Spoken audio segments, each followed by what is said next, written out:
Cigarette খেয়ে ধোঁয়া টানতে টানতে বলে, ভাই জানেন না, আমার এই জীবনে কোনোদিন কারোর ক্ষতি করিনি। ছাড়তেছে কি? সিগারেটের ধোঁয়া। আর মুখে বলতেছে কি? জানেন ভাই, জীবনে কারোর কোনো ক্ষতি করি না। স্টিল সে ক্ষতি করতেছে ধোঁয়া দিয়া। তো ক্ষতি কাকে বলে এটা অনেকে বোঝে না। ধূমপান করা এটা এমন একটা অপরাধ যেটা কারণে নিজেও গুনাহগার হচ্ছে। আল্লাহ বলেছেন, আল্লাহ তুলকু বিআইদিকুম ইলা তাহলুকা, নিজেদেরকে ধ্বংসের দিকে ঠেলে দিও না।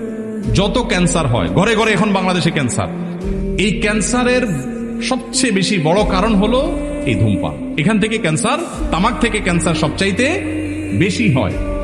আমার বাবা ক্যান্সারে মারা গেছে, যার কারণে ক্যান্সার নিয়ে আমার একটু বিশেষ আগ্রহ আছে।